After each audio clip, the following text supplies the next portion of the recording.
Students, आज हम करेंगे डीसी जनरेटर। डीसी जनरेटर क्या होगा?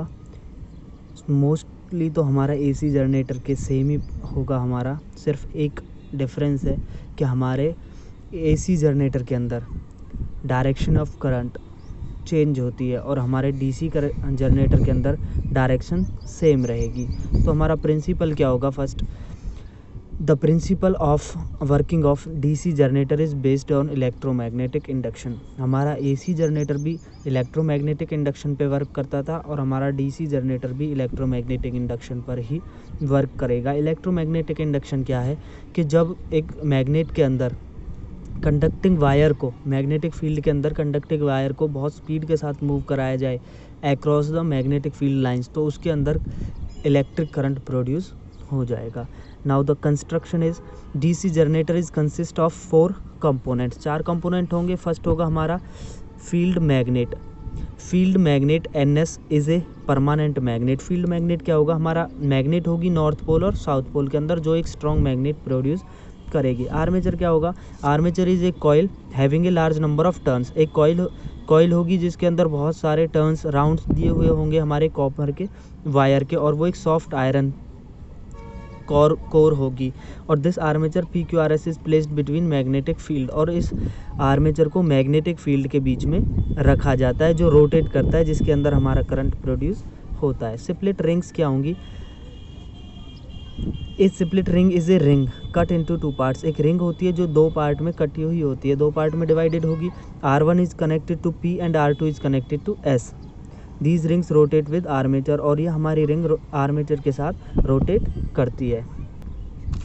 नेक्स्ट होंगे हमारे ब्रशेस। ब्रशेस क्या होते हैं? B1 and B2 are the brushes made of graphite. Brushes होंगे जो हमारे ग्रेफाइट से मिलके बने हुए होते हैं। The split ring maintain slide contact with the brushes, और जो हमारे ब्रशेस होते हैं वो स्लाइडिंग कॉन्टैक्ट रखते हैं, मीन्स टच में रहते हैं रिंग के साथ। रिंग मूव करती रहती है और जो ब्रशेस है वो रिंग से टच में रहते हैं और रिंग को इलेक्ट्रिक करंट प्रोवाइड कराते रहते हैं। ये हमारे फिगर्स होंगे। ये हमारा डायग्राम होगा फर्स्ट रोटेशन के लिए। नॉर्थ एंड साउथ मैग्नेट्स हैं, मैग्नेट पोल्स हैं। नॉर्थ टू साउथ हमारी मैग्नेटिक फील्ड होगी। PQRS जो कंडक्टिंग वायर है उसको आर्मेचर बोलेंगे, जिसके अंदर कॉइल्स होंगी, कॉइल होगी हमारी एक। और हमारा R1 R2 स्प्लिट रिंग्स हैं जो कटी हुई हैं 2 पार्ट में, R1 एंड R2 में डिवाइडेड है। ये ब्रशेज हैं B1 and B2। R resistance है, I करंट होगा हमारा। जब हमारे ब्रशेस जो होंगे वो R1 और R2 से टच में होते हैं और इसको इलेक्ट्रिक करंट प्रोवाइड कराते रहते हैं। जब PQRS हमारा आर्मेचर है वो मूव करता है इस डायरेक्शन में, जो हमें दिखा रखा है ऐसे वो मूव करता रहता है। अब हमारा वर्किंग प्रोसीजर देखते हैं, वर्क कैसे करता है हमारा। मेन है जब PQ फर्स्ट पार्ट में हमारा PQ ऊपर की तरफ मूव करेगा और ये पार्ट हमारा नीचे की तरफ जाएगा, तो ऐसे मूव करता रहता है। तो फ्लेमिंग राइट हैंड रूल था हमारा। फ्लेमिंग राइट हैंड रूल में मैग्नेटिक फील्ड इस डायरेक्शन में और मोशन इस डायरेक्शन में, तो करंट हमारा अपवार्ड डायरेक्शन में प्रोड्यूस होगा, करंट ऊपर की तरफ प्रोड्यूस होगा। और इसमें मोशन इस डायरेक्शन, जो हमारा सेकेंड हाफ होगा ये वाला, सेकेंड हाफ में मोशन इस डायरेक्शन में है और हमारा मैग्नेटिक फील्ड भी सेम डायरेक्शन में है, तो हमारा करंट भी सेम डायरेक्शन में ही मूव करेगा। इसमें SR के अंदर हमारा करंट ऊपर की तरफ मूव करेगा और QP के अंदर डाउनवर्ड डायरेक्शन में मूव करेगा।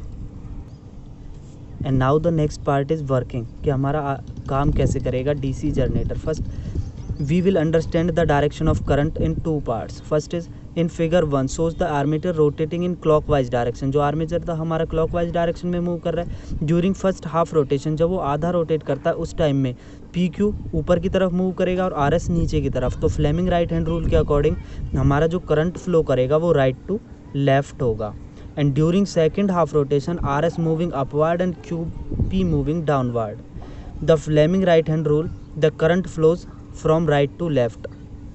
दोनों डायरेक्शन में हमारा करंट सेम डायरेक्शन में मूव कर रहा है दोनों कंडीशंस के अंदर। Thus in direct current the current flows in same direction. जो हमारा डीसी जनरेटर होगा उसके अंदर जो हमारा करंट है वो सेम डायरेक्शन में मूव करता है। Therefore the produce current is called direct current. तो इसी वजह से जो करंट हमारा प्रोड्यूस होगा उसे डायरेक्ट करंट बोलते हैं। This happens due to the split rings arrangement, और ये हमारा किस वजह से होता है, स्प्लिट रिंग्स की अरेंजमेंट की वजह से। Thus a split ring arrangement in producing direct current, तो हमारी जो स्प्लिट रिंग है उसी की वजह से हमारे AC और DC जनरेटर वर्क करते हैं। वर्किंग आपको समझ में आया होगा, तो एक बार और डायग्राम से आपको एक्सप्लेन करा देता हूँ। स्टूडेंट्स ये होंगे हमारे डायग्राम्स। फर्स्ट हाफ रोटेशन में मीन्स आधा जब रोटेट करेगा तो ये PQ ऊपर की तरफ मूव करेगा और RS नीचे की तरफ मूव करेगा हाफ रोटेशन के अंदर। तो मैग्नेटिक फील्ड इस डायरेक्शन में नॉर्थ टू साउथ, रोटेशन हमारा हो रहा है नीचे की तरफ, तो हमारा current Fleming right hand rule के अकॉर्डिंग करंट फ्लो करेगा PQ के अंदर अपवार्ड डायरेक्शन में, और जो हमारा आर्मेटर मूव कर रहा है क्लॉकवाइज डायरेक्शन में। अब जब और RS नीचे की तरफ मूव करेगा तो इसके अंदर करंट होगा R2S। देन जब सेकंड रोटेशन में हम जाएंगे, आधा कंप्लीट होने के बाद जो RS है वो इधर आ चुका है और जो QP है वो इधर आ चुका है, तो इसके अंदर मैग्नेटिक फील्ड सेम है, रोटेशन भी सेम है, तो करंट भी सेम डायरेक्शन में ही मूव करेगा, S to R and Q to P। तो करंट दोनों डायरेक्शन में, दोनों ही कंडीशन में राइट टू लेफ्ट मूव करता है और करंट की डायरेक्शन चेंज नहीं होती, इसी वजह से इसे डायरेक्ट करंट बोला जाता है। अगर आपको कोई प्रॉब्लम है तो वो आप पूछ लेना।